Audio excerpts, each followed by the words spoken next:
Very good morning to all, very good afternoon, very good evening, and very good night. In this lecture, we will discuss Newton's laws of motion. Newton has given three laws to describe motion of body. ही जी body असेल, समजा ही car असेल, या कारची motion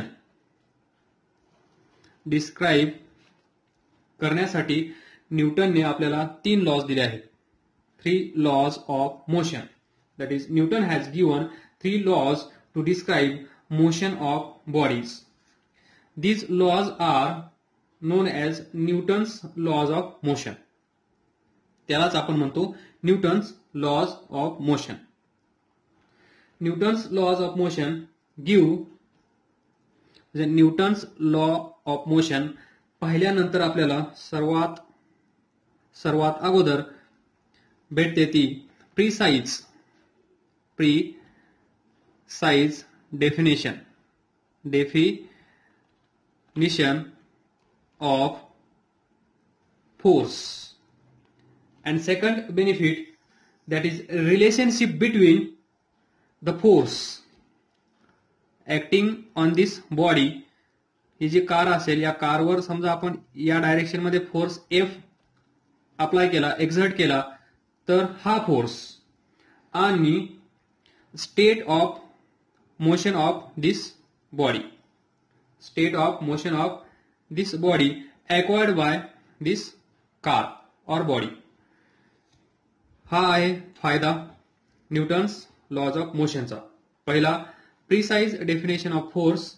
second, relationship between force applied on this body and state of motion acquired by this body. Relationship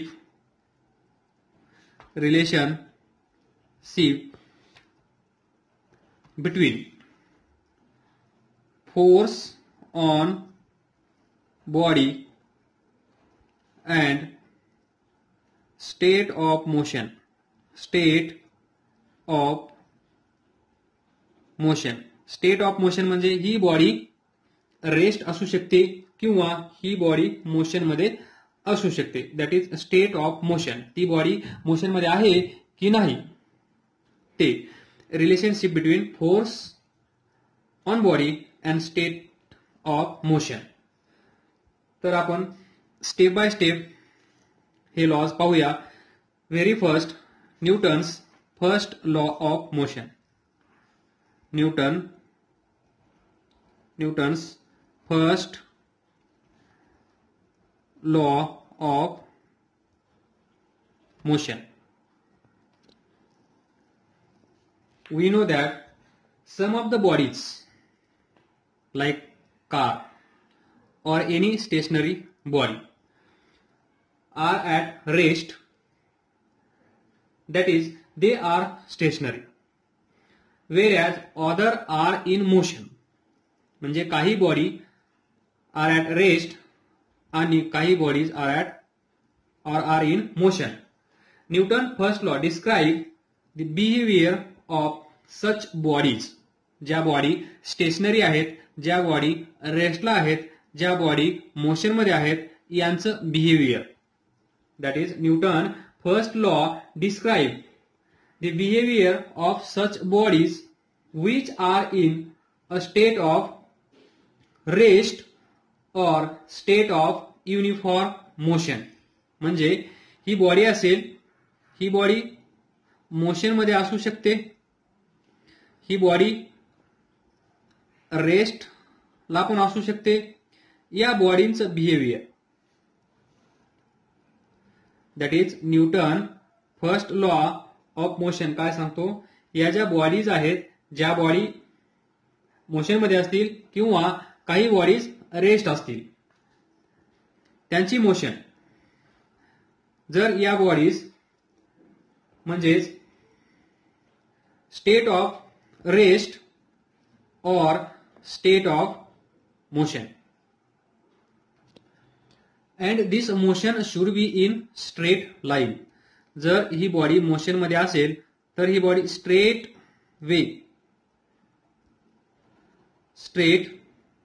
वे अशी पुढे चालत राहिली पाहिजे.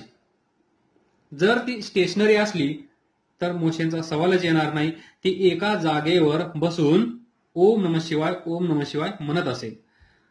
दिस situation, that is bodies are at rest and some bodies are in motion. यांचं behaviour describe कोणत्या law मध्ये केलं? Newton's first law of motion. That is, now we will see the statement of Newton's first law of motion. A body at rest will remain at rest. म्हणजे ही body जर रेस्टला असेल तर ती रेस्टलाच राहील. जोपर्यंत आपण त्या बॉडीवर एक्सटर्नल फोर्स अप्लाय करत नाही तोपर्यंत ही बॉडी तिची जागा सोडणार नाही.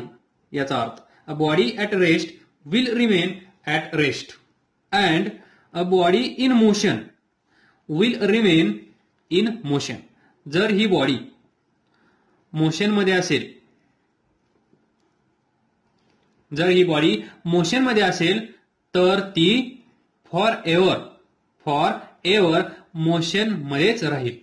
जोपर्यंत त्या बॉडीवर एक्सटर्नली फोर्स अप्लाय होत नाही तोपर्यंत, किंवा त्या बॉडीला कोणीतरी थांबवण्याचा जोपर्यंत प्रयत्न करणार नाही तोपर्यंत ती बॉडी सतत मोशन मध्येच राहील.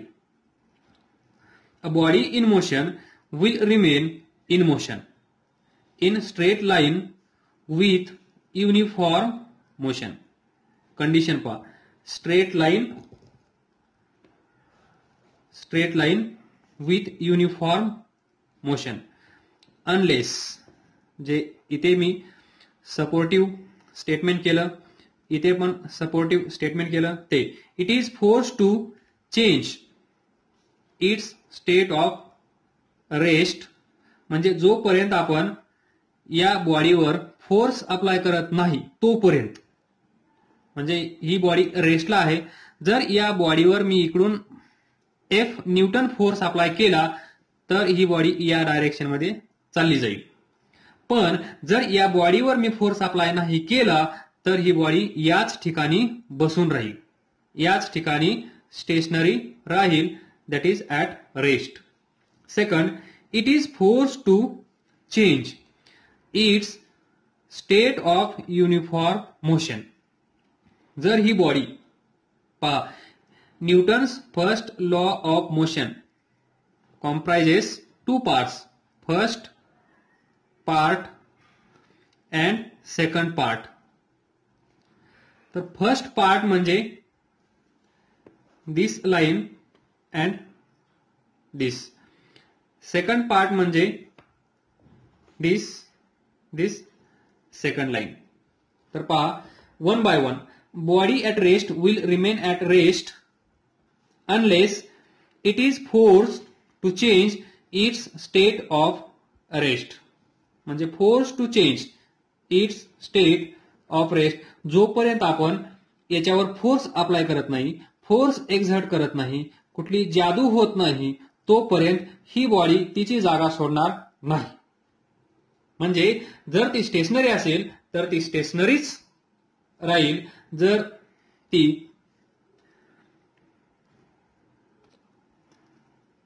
ती मोशन मध्ये असेल तर मोशन मध्येच राहील. This is second part. A body in motion will remain in motion in straight line with uniform motion unless it is force to change its state of uniform motion. ती body straight way uniform motion मध्ये जात आहे. This is the body goes in straight way. जोपर्यंत या बॉडीवर इकडून opposite direction मध्ये equal अमाऊंटचा तेवढाच force जेवढा या डायरेक्शन मध्ये अप्लाय होत आहे तेवढाच फोर्स या डायरेक्शन मध्ये जर आपण अप्लाय केला तरच ही बॉडी स्टेशनरी होऊ शकते, otherwise it will be continued in motion in straight line with uniform motion. For example, this is the table. या टेबलवर आपण एक बुक ठेवला आहे. काय? बुक. जोपर्यंत आपण या बुकला उचलून घेत नाही तोपर्यंत ते बुक टेबलवरून इकडे जाणार नाही किंवा इकडे जाणार नाही किंवा इकडे जाणार नाही. म्हणजे बुक त्याची जागा सोडणार नाही जोपर्यंत आपण त्याच्यावर फोर्स अप्लाय करणार नाही तोपर्यंत. This is supporting example for first part. म्हणजे ही बॉडी कशी आहे, दॅट इज बुक कसं आहे, ऍट रेस्ट. म्हणजे हे रेस्टच राहील जोपर्यंत कोणी येऊन याला उचलून घेणार नाही तोपर्यंत. ज्याप्रमाणे आपली बुक, आपण जे बुक्स यूज करतो ते बुक्स स्टुडंट 3-3 दिवस उचलत नाहीयेत, म्हणजे अभ्यास करत नाहीयेत असं म्हणायचंय मला. तुम्ही करत असाल, काही जण करत नाहीत, त्यांचं बुक असंच पडलेलं राहतं. म्हणजे जोपर्यंत त्या बुकवर फोर्स आपण अप्लाय करणार नाही तोपर्यंत ते बुक मोशनमध्ये येणार नाही. That is first part of Newton's first law of motion. Then second part, जर एखादी बॉडी मोशन मध्ये असेल, दिस लाईक दिस, ती मोशन मध्येच राहील जोपर्यंत आपण त्याच्यावर अपोजिट डायरेक्शन मध्ये फोर्स अप्लाय करणार नाही तोपर्यंत. For example car. ही जी कार आहे, कार जर मोशन मध्ये असेल आणि या कारला जर स्टॉप करायचा असेल तर अपोजिट डायरेक्शन मध्ये फोर्स अप्लाय करणं गरजेचं आहे. सेकंड एक्झाम्पल, क्रिकेटमध्ये बॅट्समननी मारलेला बॉल, तो जर बाउंड्री पासून आपल्याला अडवायचा असेल, बाउंड्रीला जाऊ द्यायचा नसेल, तर आपल्याला अपोजिट डायरेक्शन मध्ये फोर्स अप्लाय करून त्यांना कॅच करावं लागेल किंवा फील्ड करावं लागेल, त्याला अडवावं लागेल. म्हणजे जो बॉल मोशन मध्ये आहे त्याला रेस्टला आणण्यासाठी आपल्याला फोर्स अप्लाय करावा लागेल. In short, that is example for second part of Newton's first law of motion. Next, the tendency of body to remain at rest. This tendency of body remain at rest, or the tendency of body remain in motion if it is in motion. म्हणजेच this tendency of body is called as inertia. जर एखादी body असेल, तिची tendency रेस्टला राहण्याची, किंवा एखादी body असेल आणि ती बॉडी मोशन मध्ये असेल तर ती मोशन मध्येच राहावी किंवा ती बॉडी मोशन मध्येच असली पाहिजे. ही जी त्या बॉडीची टेंडन्सी आहे त्या टेंडन्सीला आपण काय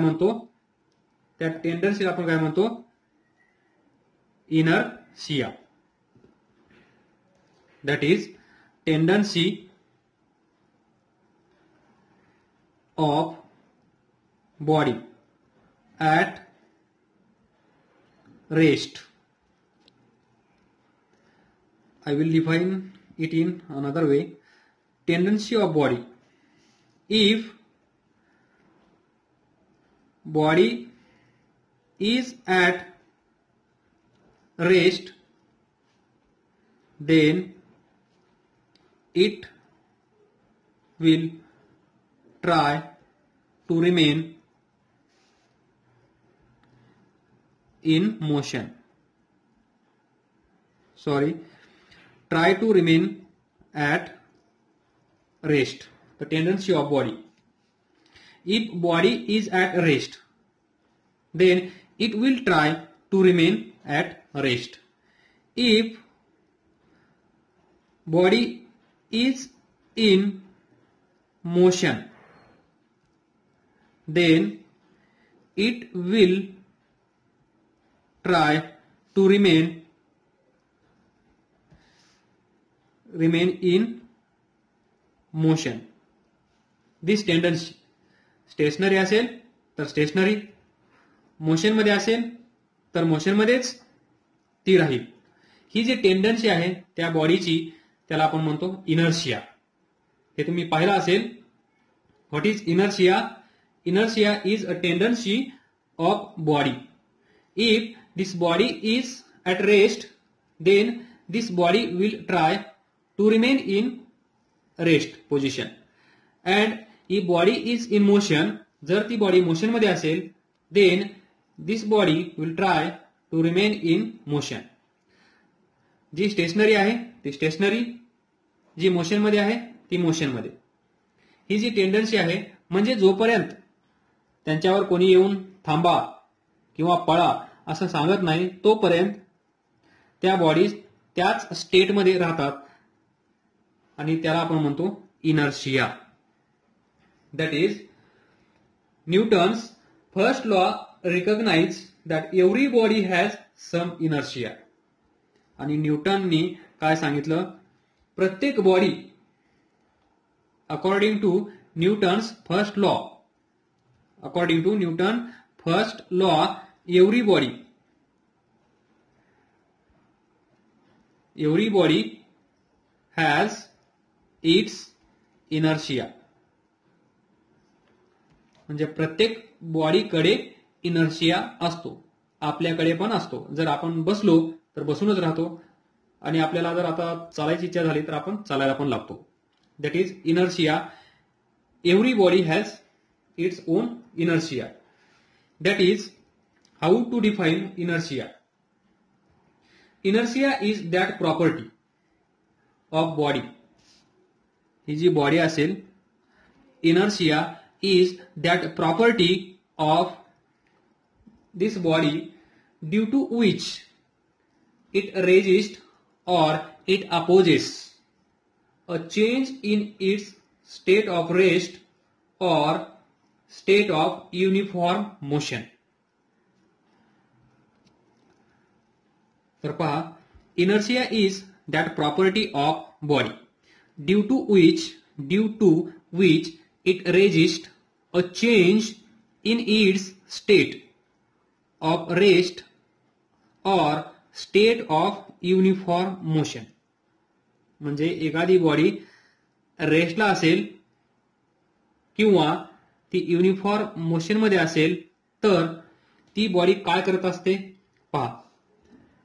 फर्स्ट, स्टेट ऑफ रेस्ट. समजा ही बॉडी रेस्टला आहे. जर या बॉडीला मला मोशन मध्ये आणायचं असेल, आलं का लक्षात? ही जी बॉडी आहे ही बॉडी इनिशियली कशी आहे? रेस्ट. त्यानंतर जर या बॉडीला मला मोशन मध्ये आणायचं असेल तर ही बॉडी काय करेल? ही बॉडी काय करेल? It resist a change in its state of rest. म्हणजे इनिशियली या बॉडीची पोझिशन, या बॉडीची अवस्था कशी आहे? ही बॉडी कशी आहे? रेस्ट आहे. तर ही बॉडी हमेशा रेस्टलाच राहणे पसंत करेल. म्हणजे या बॉडीची इच्छा होणार नाही की आपण मोशन मध्ये जावं. या प्रकारे that is it will resist a change. म्हणजे त्या बॉडीला चेंज नको आहे. जर ती रेस्टला असेल तर ती रेस्टलाच राहणं पसंत करेल. आणि याच्या उलट जर ती बॉडी मोशन मध्ये असेल, आणि त्या बॉडीला आपल्याला थांबवायचं असेल तर ती बॉडी काय करेल? मोशन मध्येच राहणं पसंत करेल. तिला स्टॉप व्हावं असं कधीही वाटणार नाही. म्हणजेच मोशन मध्ये असेल तर मोशन मध्येच राहण्याची जी या बॉडीची इच्छा असेल त्याला आपण म्हणतो इनर्शिया. तर लक्षात आला असेल पहा, inertia is that property of body. This is body and inertia is property of this body due to which, ज्याच्यामुळे it will resist or will oppose a change in its state of rest or state of uniform motion. म्हणजे मोशनमध्ये ती body असेल तर मोशनमध्येच राहणं पसंत करेल. जर ती बॉडी रेस्टला असेल तर ती बॉडी रेस्टलाच राहणं पसंत करेल. That property of this body is term as inertia. ज्याप्रमाणे पहा, छोटंसं एक्झाम्पल, बसमध्ये जे पॅसेंजर असतात सुरुवातीला, फॉर एक्झाम्पल बसमध्ये बसलेले पॅसेंजर्स ज्यावेळेस सडन ब्रेकिंग होतं, अचानकपणे ती बस थांबवली जाते, त्यावेळेस ड्रायव्हर सोडून सर्वच्या सर्व पॅसेंजर्स काय होतात, ते पुढच्या सीटवर जाऊन आदळले जातात. दॅट इज छोटासा ऍक्सिडेंट. ऍक्सिडेंटमध्ये 2 व्हेकल्स असतात. इथे पुढे एखादी व्हेकल आल्यामुळे त्या ड्रायव्हरनी अचानकपणे ब्रेक दाबल्यामुळे जे पॅसेंजर्स आहेत ते पॅसेंजर्स पुढे जाऊन आदळले गेले, पुढे जाऊन स्ट्राईक झाले, जे त्यांच्या पुढे सीट असेल त्या सीटवर. तर पहा, ज्यावेळेस ती बस मोशनमध्ये आहे, ज्यावेळेस ती बस मोशनमध्ये आहे त्यावेळेस त्या बसची मोशन, त्या बसचा स्पीड त्या पॅसेंजरला भेटलेला असतो. म्हणजे ज्या स्पीडने ती बस पुढे जात आहे त्याच स्पीडने पॅसेंजर पण पुढे जात आहेत. पण ज्यावेळेस अचानकपणे ब्रेक अप्लाय केला त्यावेळेस ब्रेक अप्लाय करून जे टायर्स आहेत त्या टायर्सचा स्पीड 0 केला, पण तिथे कोणीही अवेलेबल नाहीये जे पॅसेंजर्स आहेत त्या पॅसेंजरचा स्पीड 0 करायला. ज्याप्रमाणे आपण त्या बसचा स्पीड 0 केला त्याचप्रमाणे जे पॅसेंजर्स आहेत त्या पॅसेंजरचा पण स्पीड 0 करायला हवा आहे, पण तिथे कुठलंही मीडियम अवेलेबल नाहीये. त्या बसचा स्पीड 0 करण्यासाठी ब्रेकिंग सिस्टम यूज केला, पण जे पॅसेंजर्स आहेत त्यांना जो त्या बसचा स्पीड भेटलेला आहे तो तसाच कंटिन्यू असेल. म्हणजेच इन शॉर्ट, ते जे पॅसेंजर्स आहेत त्या पॅसेंजरला जो स्पीड भेटला आहे, ज्या स्पीडमध्ये ते पुढे जात आहेत, हा पॅसेंजर, ही बस इकडे जात आहे, त्यावेळेस बाय ब्रेकिंग या बसचा स्पीड आपण 0 केला. पण व्हॉट अबाउट दिस पॅसेंजर? ज्या स्पीडने ही बस इकडे जात होती त्याच स्पीडने हा पॅसेंजर पण अलॉंग विथ बस जात आहे. अचानकपणे या बसचा स्पीड 0 झाला, पण याचा स्पीड तोच आहे.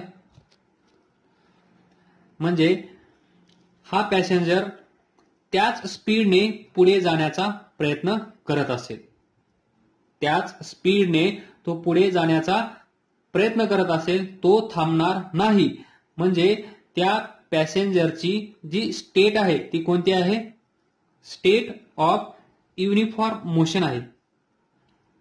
वेन बस इज रनिंग त्यावेळेस हा जो पॅसेंजर आहे तो कुठल्या स्टेटमध्ये आहे? State of uniform motion. आणि बाय दिस प्रॉपर्टी आपण असं म्हणू शकतो, जर हा मोशनमध्ये असेल तर हा मोशनमध्येच राहणं पसंत करेल. That is it will resist a change in its state of uniform motion. आलं लक्षात? म्हणजे हा त्याच स्टेटमध्ये राहण्याचा प्रयत्न करेल म्हणून तो पुढे जातो, आणि ज्यावेळेस अपोजिट डायरेक्शनमध्ये फोर्स त्याच्यावर ऍक्ट होतो त्यावेळेस त्याचा पण स्पीड 0 होते आणि तो थांबला जातो. देन सी, जर ही बस खूप वेगात असेल, त्या बसचा स्पीड खूप असेल तर काय होईल? ज्यावेळेस तो ड्रायव्हर अचानकपणे ती बस थांबवेल त्यावेळेस हे जे पॅसेंजर्स आहेत ते जोरात पुढच्या सीटवर जाऊन आदळतील. पण त्याच वेळेस असं समजा की या बसचा स्पीड खूप कमी होता, लाईक सायकल, त्यावेळेस जर अचानक ब्रेक दाबलं तर काय होईल? हे पॅसेंजर्स तेवढ्या जोरात त्या सीटवर जाऊन आदळणार नाहीयेत जेवढे सुरुवातीला आदळले होते तेवढे. म्हणजे it depends upon inertia, that is the greater the inertia, जर इनर्शिया जास्त असेल तर greater will be the force required to bring change in its state of rest or state of uniform motion. तर थोडस विचार करा, दोन केस, स्लो आणि फास्ट. ही बस, ही बस, ही बस स्लो आहे, ही बस फास्ट आहे. हा एकच पॅसेंजर आपण कन्सिडर करू, इथे पण एकच कन्सिडर करू. जे याच्यासोबत घडत असेल तेच सर्व पॅसेंजर सोबत घडत असेल. तर या डायरेक्शन मध्ये जात आहे, ही या डायरेक्शन मध्ये जात आहे. या बसचा स्पीड कमी आहे, तर काय होईल, हे त्याच्या पुढचं सीट, इथे दुसरा पॅसेंजर असेल, याचं हे सीट, याचं हे सीट आणि याच्या पुढचं हे सीट. तर स्लो असल्यावर ड्रायव्हर, इथे ड्रायव्हर, याने याच्या पुढे कोणीतरी आला, त्यामुळे या ड्रायव्हरने अचानकपणे ब्रेक अप्लाय केला. या बसचा स्पीड कमी असल्यामुळे हा जो पॅसेंजर आहे तो या सीटवर तेवढ्या जोरात आदळणार नाही. म्हणजेच स्पीड कमी असेल तर इनर्शिया पण कमी असेल. That is greater the inertia of the body, greater will be the force required to bring change in its state of rest or state of uniform motion. या केसमध्ये पहा, तुम्ही स्वतः इथे आहात असं इमॅजिन करा. जर अचानकपणे ब्रेक दाबला तर तुम्हाला तेवढा फोर्स अप्लाय करण्याची गरज नाहीये हा ऍक्सिडेंट होण्यापासून वाचण्यासाठी. जर तुम्हाला या सीटवर जाऊन आदळायचं नसेल, या सीटवर जाऊन स्ट्राईक व्हायचं नसेल, म्हणजे तुम्हाला तुमची काळजी घ्यायची असेल, तर या केसमध्ये तुम्हाला काय करावं लागेल, थोडासा फोर्स जरी तुम्ही अपोजिट डायरेक्शन मध्ये अप्लाय केला तर तुम्ही या सीटवर जाऊन आदळणार नाहीये. कारण स्पीड कमी आहे आणि इनर्शिया कमी आहे, त्यामुळे तुम्हाला जो लागणारा फोर्स आहे, स्पीड कमी म्हणजेच इनर्शिया कमी आहे, आणि इनर्शिया कमी असल्यामुळे तुम्हाला इथे सेफ राहण्यासाठी, या सीटवर आदळण्यापासून वाचण्यासाठी तुम्हाला काय करावं लागेल, थोडासा फोर्स अपोजिट डायरेक्शन मध्ये तुम्ही तुमच्या बॉडीवर नकळतपणे अप्लाय करता, म्हणजे आपण करतो, आणि या केसपासून आपण, या छोट्याशा ऍक्सिडेंट पासून आपण स्वतःला वाचवतो. म्हणजेच जर इनर्शिया कमी असेल तर force required to change, force required to bring this change in its state. ही जी स्टेट आहे, स्टेट कशी असेल इथे, युनिफॉर्म मोशन. युनिफॉर्म मोशन मध्ये ही बस असेल. मग त्याच्यामध्ये चेंज आणण्यासाठी, म्हणजे आपला काहीतरी स्पीड असेल, पण आपल्याला जी बॉडी मोशन मध्ये आहे तिला काय करायचं आहे, स्टेशनरी बनवायचं आहे. इथे आपण काय करतो, आपल्याला स्वतःला स्टेशनरी बनवतो. सुरुवातीला आपण कसा असतो, मोशन मध्ये. जी बॉडी मोशन मध्ये आहे ती बॉडी स्टेशनरी बनवण्यासाठी काय करावं लागेल, आपल्याला इथे फोर्स अप्लाय करावा लागेल. आणि हा फोर्स किती अप्लाय करायचा हे डिसाईड कोण करेल, तर इनर्शिया. जेवढा स्पीड कमी असेल तेवढा इनर्शिया पण कमी असेल, आणि इनर्शिया कमी असल्यामुळे आपल्याला कमी फोर्स लागेल टू ब्रिंग दिस चेंज. म्हणजेच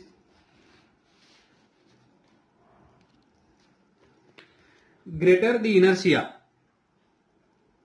greater the inertia of body greater will be force required to bring the change in its state of rest or state of uniform motion. Then if body has more mass, if body has more mass, it has more inertia, it has a more inertia. If body has more mass, it has more inertia. If body has less mass, it has a less inertia. That is, we can say that mass is measure of inertia of body. तर आपण काय म्हणू शकतो, mass is measure of inertia of body. In short, inertia of body depends on mass. तर पहा, जर त्या बॉडीचं मास जास्त असेल तर इनर्शिया पण जास्त असेल. जर त्या बॉडीचं मास कमी असेल तर इनर्शिया पण कमी असेल. त्यालाच आपण म्हणू शकतो inertia of body depends on mass. That is mass dependency of inertia